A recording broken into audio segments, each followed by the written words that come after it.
अस्सलामुअलैकुम रहमतुल्लाहि वबरकातुहू। इत्तेहाद न्यूज़ में आप सभी का खैर मकदम है। आपको मुल्क में हर रोज मुसलमानों पर हो रही ज्यादती के बारे में दिखाने की कोशिश करते। अब शायद ही कोई दिन गुजर रहा हो जिसमें मुसलमानों के खिलाफ कोई साजिश अंजाम न दी जा रही हो। अभी एक खबर मुकम्मल होती ही नहीं कि दूसरी अंजाम दी जाती है। अब हर रोज होते जुल्म ज्यादती पर आवाम भी ज्यादा संजीदा नजर नहीं आ रही, और खासकर मुस्लिम समाज का हाल ऐसा है जैसा ये मामला इसका है ही नहीं। पता नहीं आखिर किस मिट्टी के बने हुए हैं ये लोग। अब तो दिन में 2 या 3 खबरें ऐसी आ रही हैं जिसमें मुसलमानों को हिरासा किया जा रहा है। वैसे मुस्लिम समाज का इससे सब्र कहा जाए या बुज़दिली, लेकिन आवाज उठाने की हिम्मत तो अभी किसी में नजर नहीं आ रही।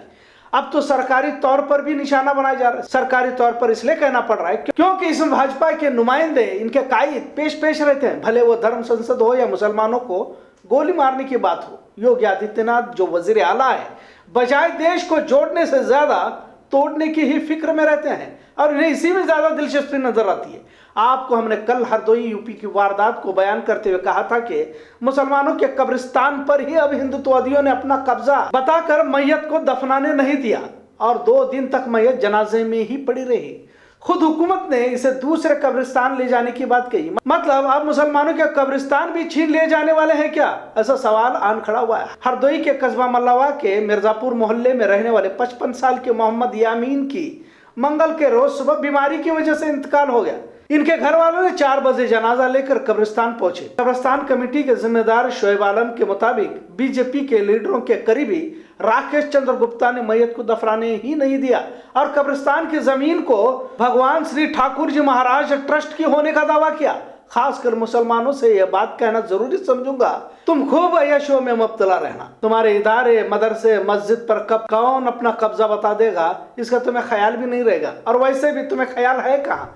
पहले तो सरकारी तनख्वाह, सरकारी सहूलतों को हासिल करने के नाम पर तमाम तफसीलात वक्फ बोर्ड के यहाँ जमा कर देते हैं। पहले तो कोई और हुकूमतें थी, अब तो भाजपा खुलेआम मुसलमानों को निशाना बनाने की बात कर रही है। अब तो 5 रियासतों के चुनाव का ऐलान भी किया गया। यूं ना समझे कि भाजपा ऐसे इख्तियार छोड़ देगी, इसके लिए कुछ भी करना पड़े कर सकती है।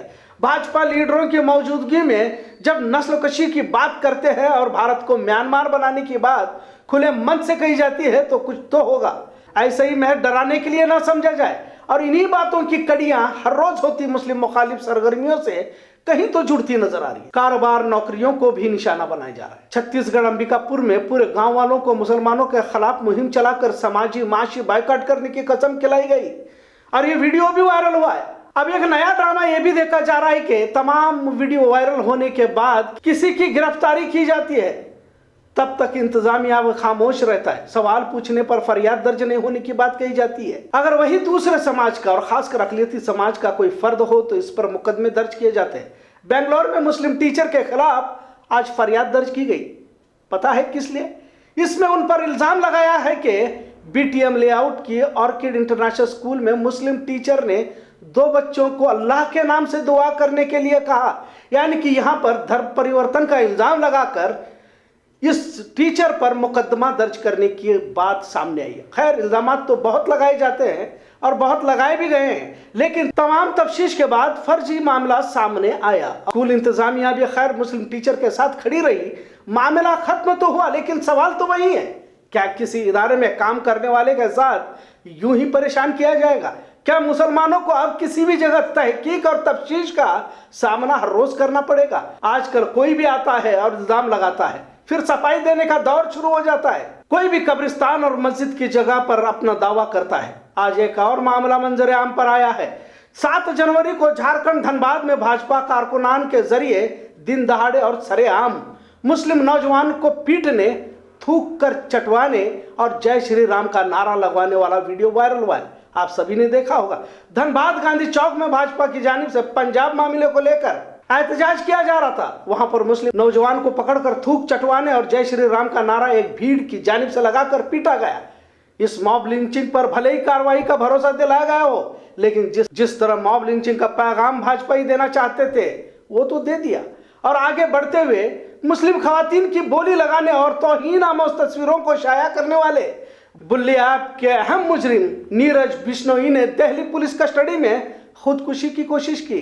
अब यह खुदकुशी का मामला क्या हो सकता है, इस पर तवज्जो की जरूरत है। जब इसने पहले ही कहा था कि मुझे अपने किए पर कोई पछतावा नहीं है और अपने फैसले पर कायम हूं, इसका मतलब ज़हनी तौर पर वो मजबूत था। तो इसने खुदकुशी की कोशिश क्यों की का सवाल ये भी उठता है कि क्या कहीं से पुलिस कस्टडी में मारने की कोशिश तो नहीं की गई। जाहिर है नीरज बिश्नोई भी उत्तराखंड से आता है, कहीं इसके तार यति नरसिम्हानंद से तो नहीं मिलते या उससे नहीं जुड़ते। क्या बुल्ले आप या सुल्ली डील के पीछे कोई संगठन या कोई बड़े सियासी लीडर तो नहीं है। सवाल इसलिए भी जायज हो जाता है क्योंकि इससे पहले हमने देखा है कि जब कभी राज फाश होने के इम्कानात होते हैं तो गवाहों को ही खत्म कर दिया जाता है। लिहाजा एक बार फिर नीरज बिश्नोई की खुदकुशी के मामले में शक पैदा हो रहा है।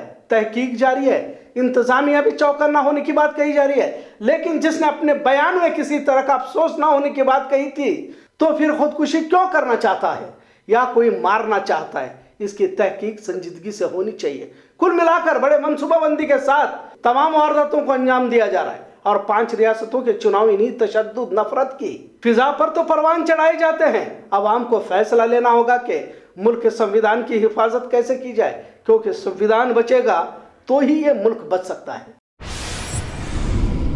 लोग कितने जहनी गुलाम में मुलव्विस हुए हैं इसका महज अंदाजा ही लगाया जा सकता है। क्या कोविड कर्फ्यू बोलते ही फौरन अमल कर देते हैं? सवाल तो सबके जहनों में है लेकिन बोलना कोई नहीं चाहता। अब इस वीकेंड कर्फ्यू से क्या हासिल हो सकता है? अब 2 दिन हुए लोग घरों में बैठे हुए हैं, दुकानों को बंद किया गया, लिहाजा आज खड़े बाजार के कुछ ताजिरों ने इस पर आवाज उठाते हुए वीकेंड कर्फ्यू की मजम्मत करते हुए इसे फौरी रद्द करने की मांग की। इतना तो जरूर है कि कुछ लोग तो बोलने लगे हैं। जहां सारा शहर खामोश दुकानों को बंद कर बैठा हुआ है, बेंगलोर में भी कुछ लोगों ने इसे हुकूमत की जानिब से हिमाकत कहते हुए सरकार का मजाक उड़ाया है। क्या वाकई कोरोना हफ्ते में 2 दिन आता है, बाकी दिन नहीं आता, या फिर रात में ही कोरोना या ओमिक्रॉन बाहर आता है? जैसे कई सवाल अब आवाम के जहनों में गश्त कर रहे हैं। जो भी हो, लेकिन अब धीरे धीरे आवाज उठनी शुरू हुई है, ये एक अच्छी बात कह सकते हैं। खबरों का सिलसिला यूं ही चलता रहेगा। देखते रहिए इत्तेहाद न्यूज़। शुक्रिया, अल्लाह हाफिज। का दिया है सरकार ने, इससे कुछ समझ में नहीं आ रहा है क्योंकि 2 दिन बंद करने का हमने, जो पीर का जो दिन है, मंडे का दिन, तो पब्लिक ज़्यादा आने वाली ना क्रॉट, फिर इसमें कंट्रोल नहीं हुआ। अगर आपको कुछ करना ही है तो सुबह 10 बजे से लेकर शाम को 6 बजे तक हमको टाइम दो। 6 के बाद में आप बंद करो, हम तुम्हारे खिलाफ नहीं है। हम कोरोना के अगर बीमारी है तो उसको कंट्रोल भी करना ज़रूरी है। हम ये नहीं कह रहे कोरोना नहीं है, हम उसके खिलाफ नहीं है। सरकार जो भी कर रही है उसके पालन को करने के लिए तैयार है। लेकिन जो पिछले साल हुआ है, पिछले साल जो नुकसान हुआ था वो अभी तक हम लोग भुगत रहे हैं। अभी आने वाला त्यौहार है रमज़ान, एक बहुत बड़ा त्यौहार है, तो उसके बारे में भी सोचो ना। अगर अभी से इस तरह का चलते रहेगा तो हमें लग रहा है कि रमज़ान में भी इस तरह के प्रॉब्लम खड़े होने वाले, जो टोटल ही बंद हो जाएगा शायद। हमको ऐसा लग रहा है व्यापारी लोगों को, और व्यापारी लोग क्या है, त्यौहार पर ही जिंदा रहते। अभी इसके पहले जो क्रिसमस हुआ, 31 जो हुआ, उस वक्त कुछ सरकार उस पर नियमन नहीं करे या उस पर रोकथाम नहीं करे। कई क्राउड हुए, कई जंक्शन हुए, कई पब्लिक जो है उस पर जो है टूट पड़ी। गोवा में कितना बड़ा फंक्शन हुआ, अधिवेशन हुआ, अधिवेशन 10। उस वक्त कोरोना समझ में नहीं आया कि भाई करना चाहिए था तो स्टार्ट से कर देना आप, कि भाई धीरे धीरे अगर करते रहेंगे तो इस तरह से बीमारी भी कंट्रोल में आएगी और हमको भी समझ में आएगा। लेकिन ये 2 दिन बंद करना, फिर मंडे आप खोलेंगे, फिर पब्लिक एक ज़बरदस्त क्राउड आएगा, इस पर काबू नहीं हो पाएगा। और जिस तरह से अदर स्टेट में हो रहा है, इलेक्शन हो रहा है, जब यूपी के अंदर, वहाँ पर कोई टेस्टिंग भी नहीं हो रही। अभी शायद ऐलान होगा कि 10 तारीख को वोटिंग होगी, तो क्या कोरोना के लिए टेस्ट करेंगे? सरकार नहीं करेगी, क्योंकि उनका ज़ाती मफा है उसके अंदर। सरकार भी चाहती है कि इलेक्शन हो जाए, फिर उसके बाद में हम करेंगे। तो वेट कर रहे हैं क्या आप वेट कर रहे हैं क्या? बीमारी की जो है इलेक्शन से पहले ही नहीं होगा, फिर इलेक्शन के बाद में हम जो है गवर्नमेंट करिए। ये अच्छी बात नहीं है, इससे बहुत बड़ा नुकसान होगा। आम आदमी इसमें मर रहा है, छोटे मोटे व्यापारी है जो ढेला लगा के बेचने वाले, हमारे दुकानों का मसला है, किराया कोई माफ़ नहीं करने वाला। ऐसा नहीं है कि मालिक जो है किराया, भाई चलो लॉकडाउन आ गया हम अब छुट्टी कर देंगे, ऐसा नहीं है। पिछले साल जो हमने किराया दिया, आपको मालूम है क्या हालत हो गई है। तो सरकार से हम दरख्वास्त कर रहे हैं कि ये 2 दिन का जो लॉकडाउन है ये 19 जनवरी तक रहेगा शायद। मेरा नाम एजाज़ इनामदार है, मैं खड़े बाजार मर्चेंट एसोसिएशन का सेक्रेटरी हूँ। तो ये हमारे प्रेसिडेंट है संजय तेली। तो हम लोग अभी यहाँ पे ये इन्फॉर्मेशन देना चाह रहे हैं गवर्नमेंट को कि सैटरडे संडे जो लॉकडाउन कर रहे हैं, क्या ये लॉजिकल है? ये टोटली इलॉजिकल है हमारे हिसाब से। इसमें दोनों का नुकसान है, एक तो ये व्यापारियों का भी नुकसान है और साथ साथ में गवर्नमेंट का भी नुकसान है। हम लोग अगर व्यापार नहीं करेंगे, यहाँ पे धंधा भी ऐसा हो के बैठा है कि सैटरडे संडे वीकेंड के लिए लोग इंतज़ार करते हैं, और सैटरडे संडे बिज़नेस पूरा बंद करके इससे क्या फ़ायदा होने वाला है? क्या मंडे टू फ्राइडे कोरोना नहीं आएगा? मंडे टू फ्राइडे को आप चालू रखेंगे वो वीक डेज़ में कोई बिज़नेस नहीं है जो सैटरडे संडे होता है। इस वजह से हम लोग इसके अपोज़ है। हम लोग ये चाहते हैं कि आप रिस्ट्रिक्शंस बढ़ाइए, प्रिकॉशंस बढ़ाइए। हम वो सब प्रिकॉशंस लेने की तैयार है। We are not against government, we are with government, लेकिन गवर्नमेंट भी पब्लिक का सोचे।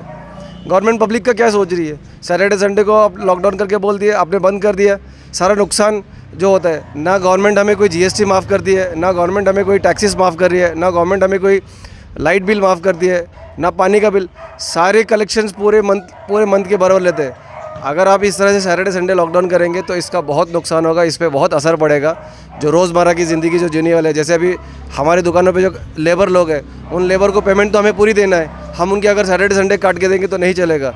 इसलिए हम लोग गवर्नमेंट से रिक्वेस्ट कर रहे हैं कि ये सैटरडे संडे का लॉकडाउन कैंसिल करें, और हमारी रिक्वेस्ट ये है कि आप रिस्ट्रिक्शंस बढ़ाइए। हम प्रिकॉशंस लेने के लिए तैयार है। आप अगर 50% लेबर कहते हैं, 50% लेबर पे करने के लिए रेडी है, लेकिन ये लॉकडाउन के अगेंस्ट है। तो we request government to kindly withdraw this Saturday Sunday weekend lockdown.